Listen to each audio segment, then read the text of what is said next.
Nerds International proudly presents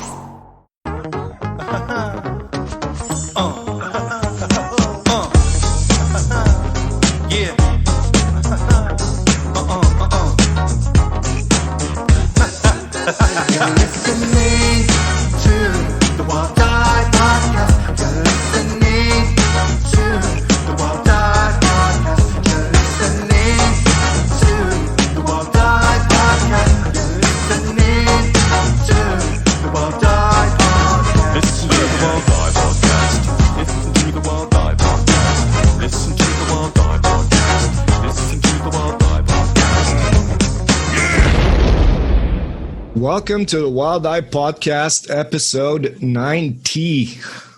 My name is Eric Lamoureux, aka No Slaves McGee, and here are my co-hosts, Gary McCallum and Carl Kiesler. We're back.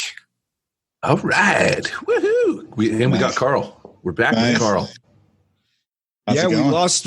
Yeah, it's going. We lost one, but we gained one. So in case you're wondering, Harrison has moved on to other projects.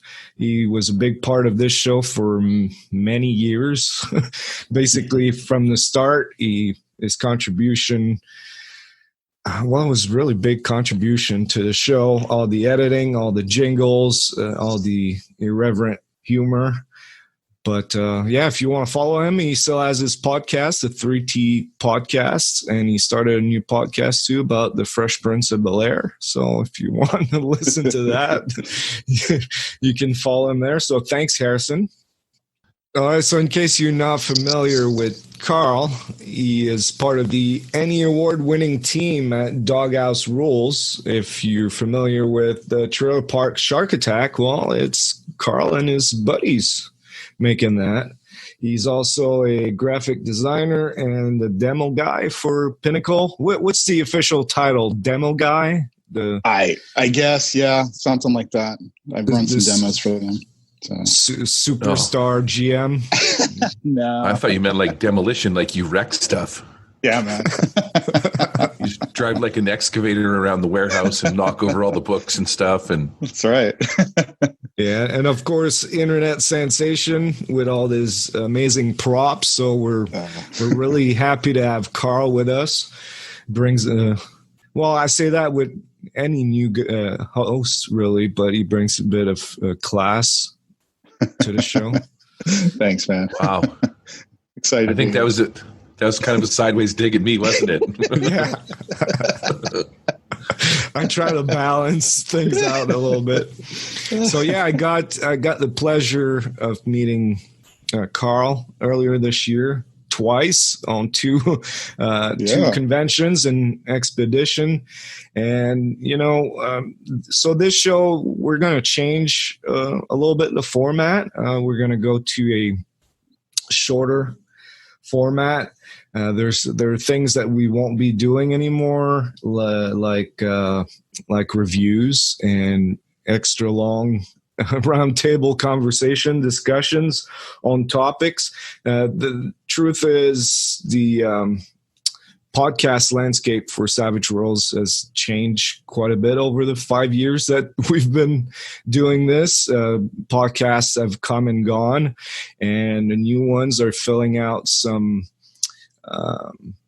aspects or angles for Savage Worlds that I feel we no longer have to do. So I want this to be a bit more focused. And when I met Carl, we were in New Orleans. We were partying on top of a building, having drinks, overpriced drinks. And Carl said something to me that really resonated with me, and this is why he's here, to take this show in this direction. And maybe Carl can elaborate on that a little bit more. But he basically said, I played in so many bad convention games that I wanted to do it myself and do it better for people. So it sort of made me think, well, maybe this is what this show should be about, helping people run better Savage Worlds games. Yeah, that's I remember that conversation. That's kind of what started me into being a game master mostly at conventions. I always did it at home, but conventions I would I would go to like Gen Con. I'm so excited to be there. So pumped. Then you get into a really bad game where you just kind of want to leave the table. I mean, it was just, I don't want to name names or anything, but it's just like, oh man, I'm so pumped for this. I could do so much better at this than this guy is either trying, or you can tell they're not trying. I mean, it's just, so that's what kind of got me started, you know? I think you should name names, Carl. No. Right? I think we should shame people into playing better games. And that's cool. I'm glad that was your conversation on the rooftop, because I figured, if you guys were having drinks on the rooftop, it's probably like a warm, starry night, a couple of drinks, you look lovingly into each other's game mastering eyes, and maybe ask one another if you want to go back to your room and run a game, private game. Not quite, but that'd be a nice segue for the next part. So we'll talk a bit about our experience on the Savage Cruise and the and Genghis Con 2020.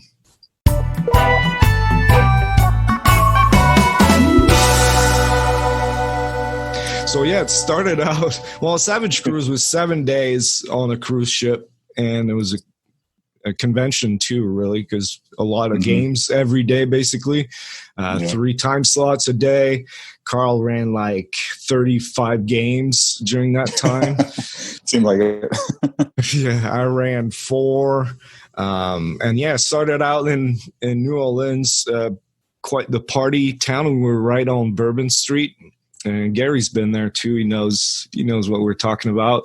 And you mentioned about going back to our room. So Sunday morning, that was the day that we were that we were leaving on the cruise, but it was before we were on the ship. It was like 7 a.m. Sun was rising and was rainy, and I'm outside the hotel having my morning cigarette, and there's this woman in a skirt and big hair, obviously drunk and singing and just walking past me. So I'm like, hey, that's the spirit. And then like 2 minutes later, she comes back around the corner and asks me if I would like to lay down in the street with her. Mm-hmm. So she's like, hey, do you want a game master for me? And you were like, I just game mastered with Carl all night. I can't game master no more. That's awesome, dude. New Orleans, man, what a party town. When I was there, I got in a fight with a hobo. Like literally a bum off the street wanted to fight me. He was spitting on me, screaming, I got AIDS. I got AIDS. That was my New Orleans trip. There was a shooting the night before in front of the hotel. Like before we even got there, there was a shooting. Some guy. That morning, the whole block was blocked off. Crazy. That's what happens when you run a bad game. There's a shooting. So obviously we got to meet a bunch of people on the cruise. Too many to name, really, but the big wigs at Pinnacle were there. Shane, Clint, Jody, was Cheyenne too, of course, and then that was first. We have to congratulate the organizers for that event: Chris Landauer, Chris Fox, Kim, and Steve Kellison. Yes. They organized a hell of a con. I mean, I can only imagine the logistics of this, because the connection with the cruise line that they had prior to that, it was a new guy now, so they had to find rooms and tables for us to play, and that took like less than a day, and everything was set, and we were running games around the clock, it seems, and great gaming too. Yeah, it was pretty sweet. Like we had it was a lounge, if I remember, and we had the whole lounge to ourselves, and it had this full bar in it. So we had our own bartender, and then later on we would eat dinner in there, and then they would flip the tables over and just clean everything off and put new tablecloths down, and then we'd game all night in there. So it was pretty sweet. It was a nice setup. Both Chris's and Kim and Steve, they all did a great job with everything. was fantastic. Plus it was vacation as well.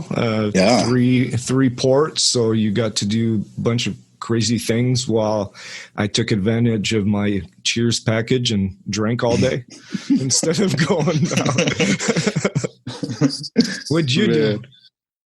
Oh man, I gamed during the day, but I didn't get the Cheers package. I don't know how you drank that much. That was to get your money's worth. Yeah. But during the ports was amazing because there was no gaming during the ports. I mean, you could have stayed on board and gamed, I guess, but everybody was doing port stuff. So we took a rafting trip, tubing. It was tubing in Jamaica, and went to Grand Cayman. We toured the island. It was just amazing. So much fun. Went snorkeling. What were they? The Stingray Village. We went and swam with stingrays. And wait, what? Yeah, there's a village where they got little tiny stingray houses and stuff. They call it that. I don't know why. I guess because they all just hang out there and they know the boats will show up. Because it's basically it seems like you're in the middle of the ocean. And there's just boats hanging out there, but it's like a sandbar, so you can stand in the water. It's about chest deep, and stingrays just hang around there because they know the people show up and feed them, and so you can just hang out there and just chill with the stingrays and feed them. And yeah, it was pretty amazing. So, and I live in Florida, and I've never done anything like that before, so it was pretty cool. Yeah, it was pretty amazing. And I know they're already working on the next, what they call expeditions. Right. The next one is in Deadwood.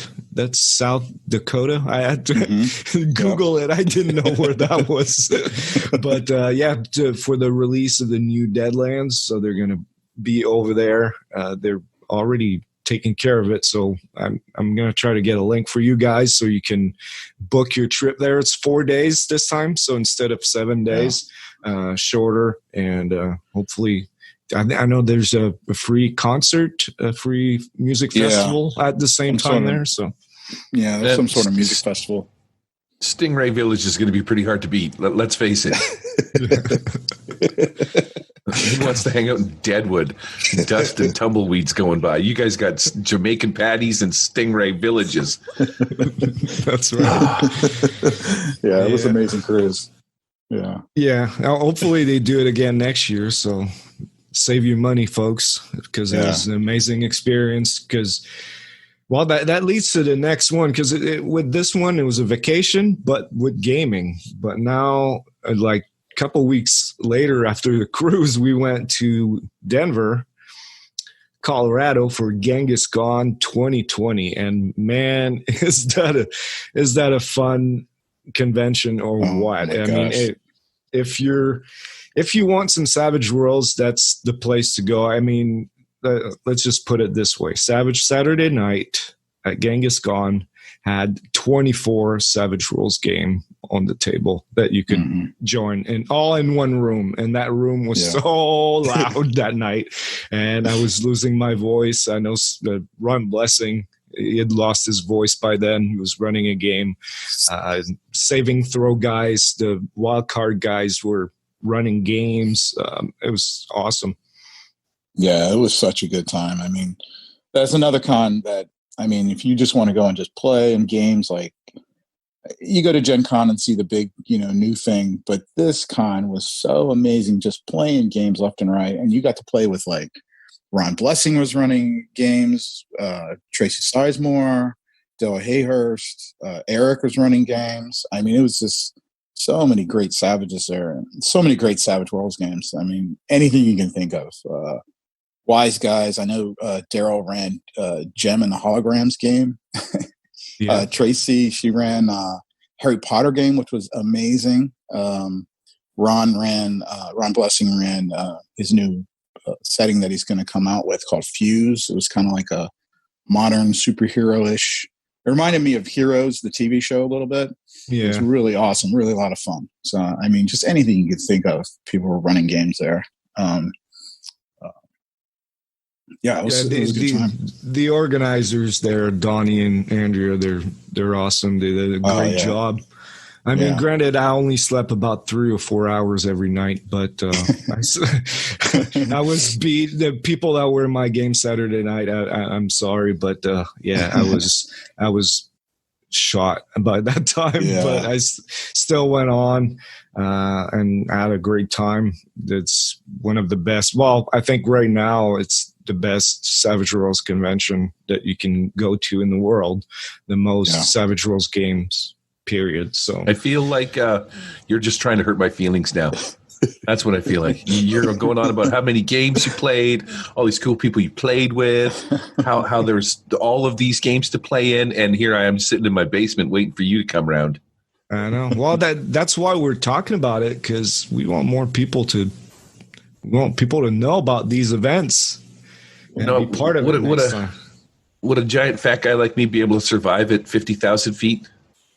How high up is Denver? Oh man, 5,000.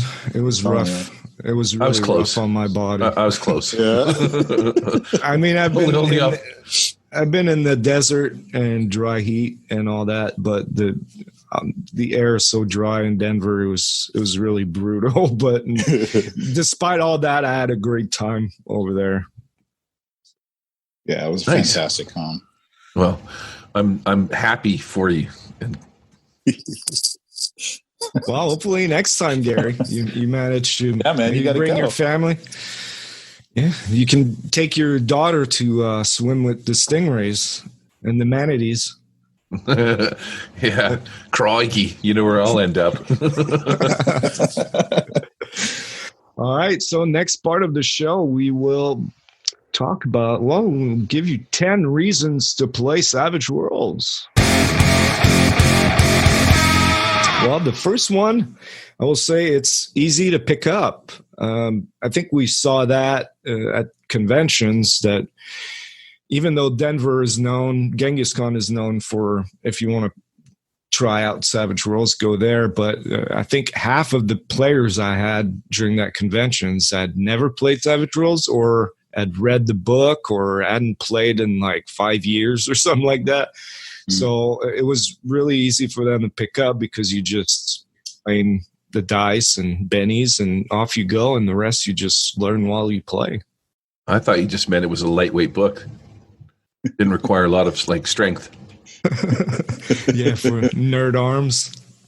Right? Yeah, it's super easy to pick up. I mean, it's easy, as my buddy Chris says, it's easy to ramp up, because you can explain it to somebody really quick, and you just keep adding rules on as you play the game, as you run the con game or whatever, because you just basically need you're rolling 2 dice, you need a 4 or better take the higher of the 2 dice. That's it. And then you can just keep adding on rules later on as they discover what they can do in the game. So super easy.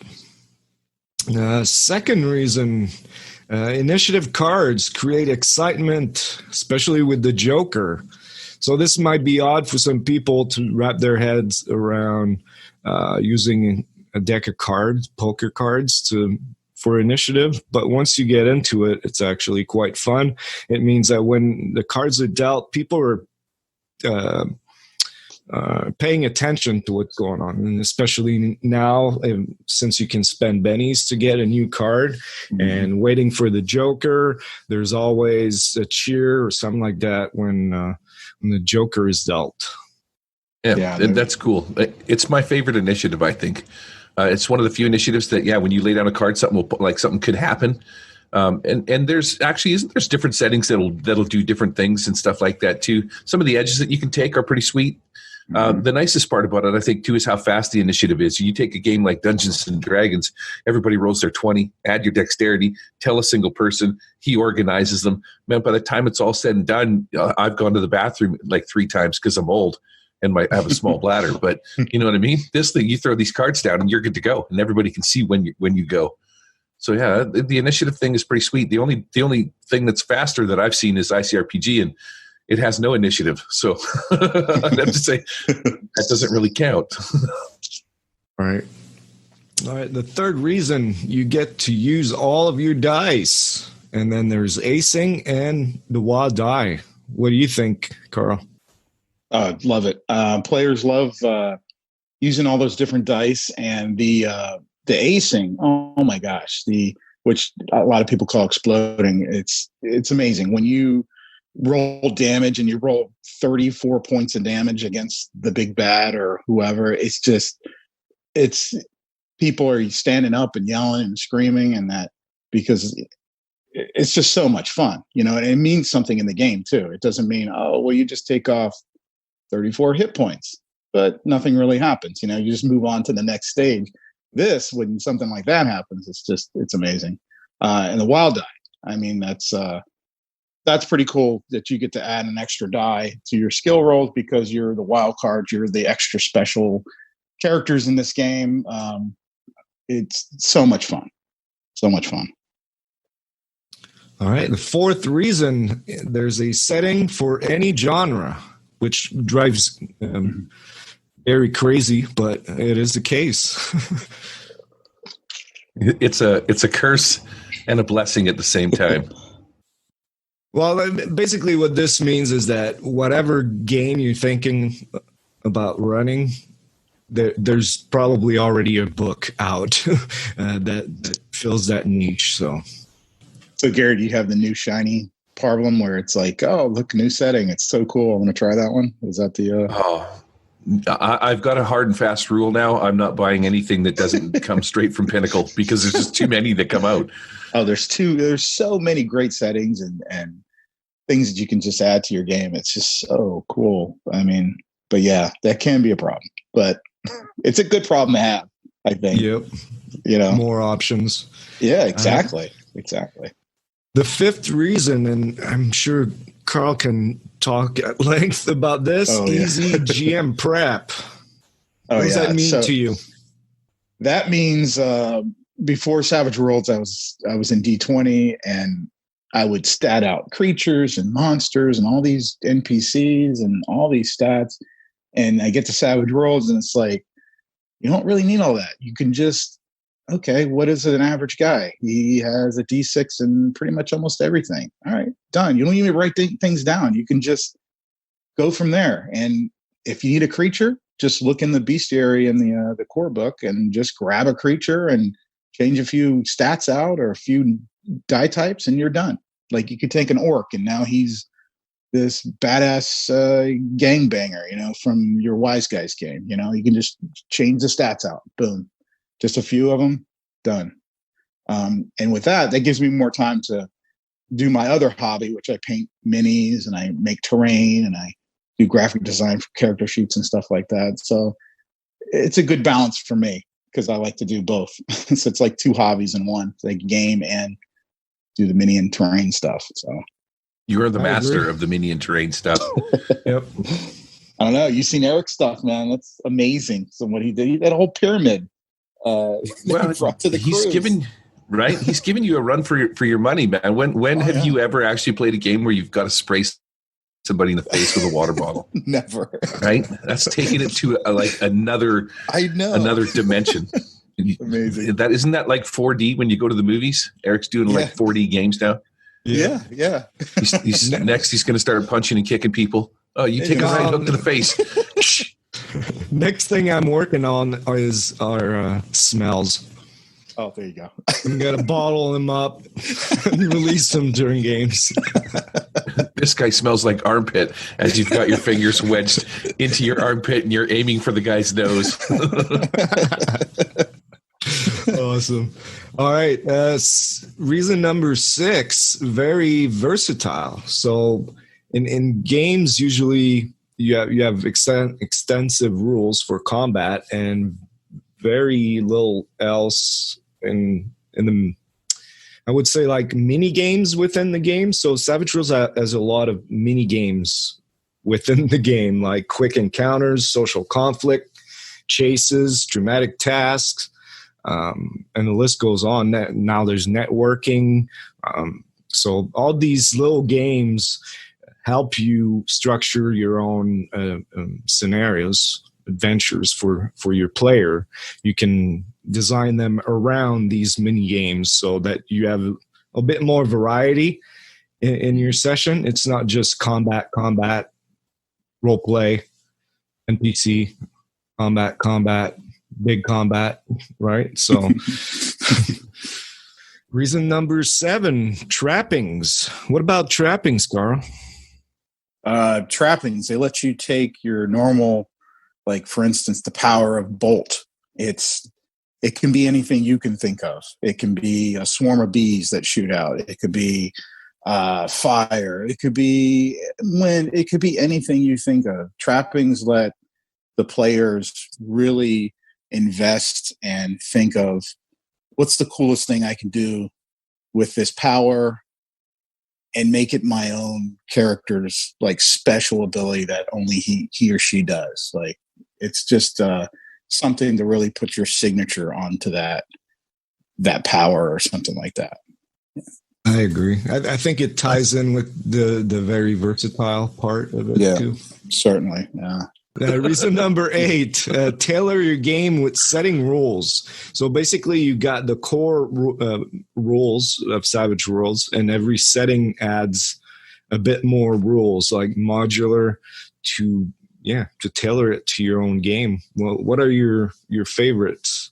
My favorites is from my own experience, from my Trailer Park Shark Attack. One of my favorites ones is that we made up is called Beer Bottles and Tire Irons, where you basically there's no improvised weapon rules, which there are, if you pick up something, there's minuses and stuff. But in this setting rule, it's just basically you just pick up anything you want to and you just use it as a dang weapon. It doesn't matter. It could be a toilet seat. It could be a crowbar, whatever.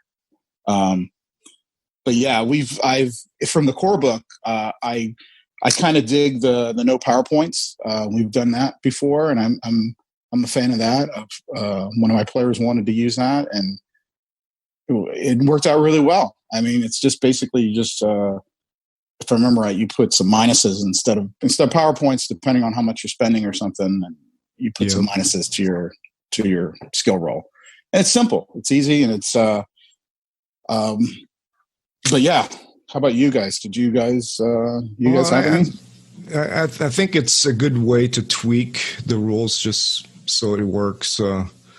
It works for your game. If it's a bit more gritty, then there are tweaks for that. If you want it even more over the top, you got that to use. So that's one great thing about Savage Worlds. Reason number 9, pack more into convention games. Is that packing your bags with more stuff? Because you and I think Drew over there at Genghis, I mean, we had big suitcases full of stuff. Yeah, Todd Evans on the cruise, he had a big suitcase full of stuff. But it's a little bit of that, but it's also I think you can do a lot more.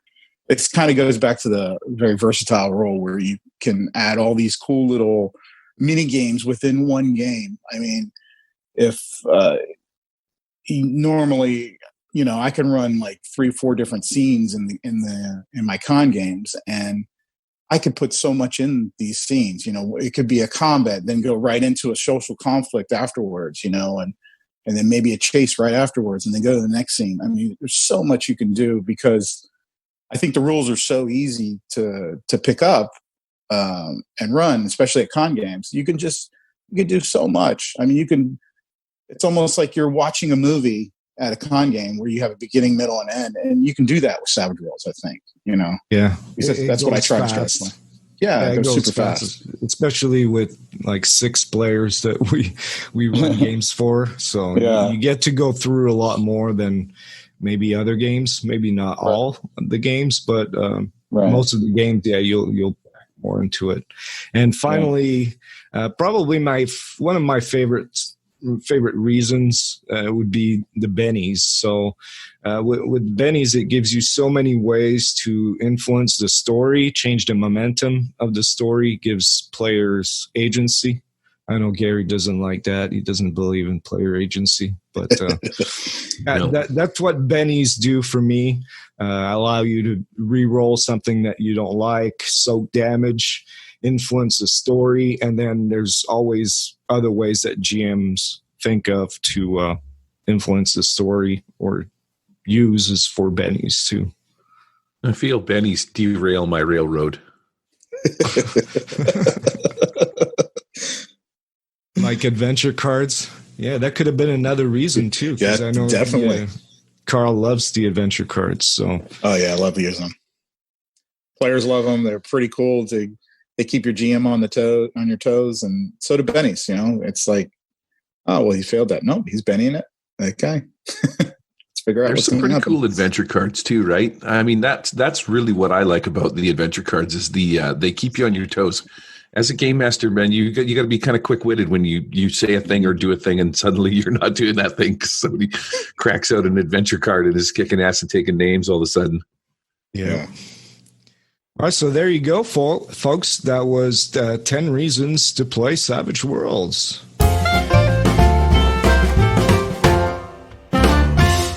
All right, so Carl, I believe you got something in the works here, some about to come out. Yeah, over at Doghouse Rules, we're working on more supplements for Trailer Park Shark Attack, and we put out 2 so far. They're called Parker Packs. Put out 1 and 2. They're basically just 8 more characters that you can add to Trailer Park Shark Attack and just throw them in, print them out and throw them in your stack of characters that you run. But we're coming out with a 3rd one. This one's called Third Time's the Chum. And they're all very punny like that. But it's basically nice. 8 more characters you can add. It's some crazy wackiness that you can add to Trailer Park Shark Attack. So that's coming out soon. Yeah, I ran that a couple of years ago at a convention, and it's, for those that aren't familiar with it, it's basically a funnel, character funnel, because you got a stack of 24 characters, I believe, and now he's added 24 more, and once your character dies, you just pick up a new one, and they will die, because I know one guy at the table went through 4 characters, most everybody else went through 2 or 3. It's pretty deadly and it's fun. So if you need more of those, go check this out. We'll post a link if maybe it's out by the time this episode is out. If not, we'll add it to the show notes. Cool. So coming up, we have an upcoming series coming up that I called Right in the Kiesler. So we got a superstar GM here, and what I want to do is go through every step that Carl goes through for a convention game, right from the design phase to the production phase to running the game to after the game, every little detail. And we'll go through that very focused. And that way you can learn how to be to GM like a boss, because I feel like there's a lot of people asking on the forums or on Facebook or whatever. They want to know how they can convince their group to try Savage Worlds, and I think it starts out with one game, but people rarely give a second chance for a new system. So I think you have to do it right. We're not saying that Carl's way is the only way to run a great game, because as we've seen at Genghis, there were some really great GMs there that do it quite differently. But I think Carl and I have similar styles, and I think they're really simple. You don't need to be, a writer or anything like that to run games that way. It's pretty simple. So we'll run you through that. And of course I'll add my 2 cents and Gary will add his 2 cents. And with all that, you can find tidbits to make your games better. So this is Eric saying, step up your game. This is Carl saying, Benny that. Nice. This is Gary saying, keep your pants on, keep it fun. Thanks everyone. We're out.